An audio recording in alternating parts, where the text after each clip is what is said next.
जो अधिकारी भ्रष्टाचार करेगा अब जेल जाएगा। वैसे तो जेल जाते रहे हैं, लेकिन प्रक्रिया थोड़ी धीमी है। चलिए, मध्य प्रदेश में कुछ नया हुआ है, वो आपको बता देते हैं। क्या हुआ है? मध्य प्रदेश में अगर कोई सरकारी अधिकारी या कर्मचारी भ्रष्टाचार कर रहा है और ये सोच रहा है कि वो बच जाएगा, तो उसे ये गलतफहमी दूर करने की जरूरत है, क्योंकि सरकार ने फैसला लिया है कि जो भी भ्रष्टाचार करेगा उसे अब सीधा जेल में डाला जाएगा। पूरी खबर विस्तार से देख लीजिए। पिछले कुछ सालों में मध्य प्रदेश में सरकारी अफसरों की गड़बड़ी और भ्रष्टाचार के मामले सामने आए थे। राज्य का ऑडिट जनरल विभाग इन गड़बड़ियों को लेकर जांच भी कर रहा है। ऑडिट जनरल विभाग वो होता है जो सरकार के खर्चे का हिसाब रखता है। सरकार के पास पैसा कहां से आया, वो पैसा कहां खर्च किया गया, ये पूरा हिसाब ऑडिट जनरल विभाग रखता है और अपनी रिपोर्ट राज्यपाल को सौंपता है। ऑडिट जनरल की जांच में कुछ गड़बड़ियां पाई गई थी, जिसके बाद सरकार के वित्त विभाग ने एक आदेश जारी किया गया है। इस आदेश के अनुसार ऑडिट जनरल की रिपोर्ट के आधार पर सरकारी विभागों में घोटाले करने वाले अधिकारियों और कर्मचारियों पर एफआईआर दर्ज की जाएगी। अगर कोई अधिकारी जानबूझकर या लापरवाही से किसी भी तरह का भ्रष्टाचार करता है तो उस पर भी मुकदमा दर्ज होगा। जो भी अधिकारी या कर्मचारी इस गड़बड़ी में शामिल होगा, ना तो उसके बयान लिए जाएंगे और ना ही उसे केस में गवाह बनाया जाएगा। भ्रष्ट कर्मचारी की जांच विभागीय स्तर पर भी होगी और पुलिस भी करेगी, लेकिन दोनों ही जांच में आरोपियों के बयान दर्ज नहीं होंगे। मध्य प्रदेश में पहली बार होगा जब ऑडिट जनरल विभाग की रिपोर्ट के आधार पर सरकारी कर्मचारियों पर पुलिस मुकदमे दर्ज होंगे। वित्त विभाग के इस आदेश के बाद राजनीति भी शुरू हो गई है। कांग्रेस के प्रदेश अध्यक्ष जीतू पटवारी का कहना है कि सरकार के विभागों में काम करने वाले सभी अधिकारी भ्रष्ट हैं, सभी भ्रष्ट हैं। वहीं बीजेपी के नेता इस कदम को तारीफ बता रहे हैं, तारीफ कर रहे हैं। सुनिए दोनों पार्टी के नेताओं ने क्या कहा। बार बार ये कहता हूँ कि मध्य प्रदेश भ्रष्टाचार का सबसे बड़ा गढ़ बन गया है। भ्रष्टाचार की एक तरह से नर्सरी बन गई है।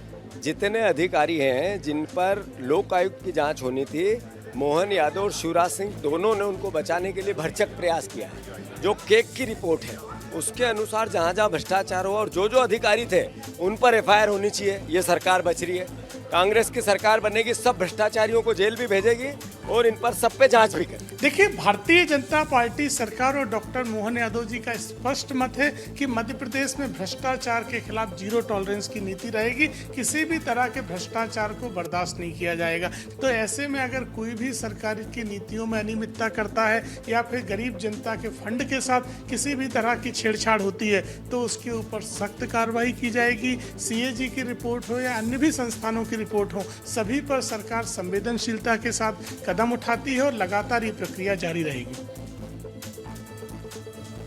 ये तो हुई भविष्य की बात, लेकिन ऐसे कौन से मामले थे जिसकी वजह से सरकार को आदेश जारी करना पड़ा, ये भी आपको दिखा देता हूं। देखिए, इसी साल जुलाई के महीने में भोपाल के बरसिया में सरपंच और ग्राम सचिव पर भ्रष्टाचार के आरोप लगे थे। इन दोनों ने मिलकर मृत व्यक्तियों के नाम का इस्तेमाल किया और सरकारी मुआवजा ले लिया। इस मामले में भी ऑडिट विभाग अब जांच को आगे बढ़ाएगा।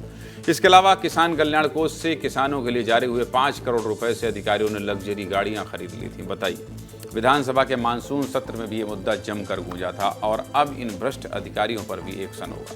वहीं मई के महीने में प्राकृतिक आपदा राहत राशि ट्रांसफर कराने के लिए कुछ अधिकारियों ने 47 लोगों को 280 बार मृत दिखाया था। हे भगवान, गजब गजब तरीका अपनाते भ्रष्टाचार करने वाले, और 11 करोड़ रुपए का भ्रष्टाचार किया था। अब इन अधिकारियों पर भी कार्रवाई की जाएगी। वित्त विभाग के इस फैसले पर पूर्व अधिकारी का क्या कहना है, सुन लीजिए। विभाग क्या कर रहे हैं, विभाग जो है वो ऑडिटर्स की रिपोर्ट को लेके जिनने वो रिपोर्ट बनाई उनको भी जो है वो साक्ष्य और गवाह वगैरह बना देते हैं, जिससे उनको अनावश्यक रूप से कोर्ट कचहरी तक भी जाना पड़ता है।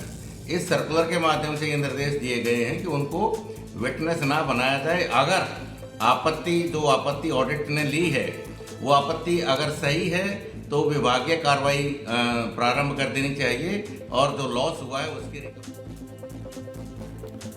ठीक है भाई, भ्रष्टाचार करने से पहले सोचिएगा जरूर।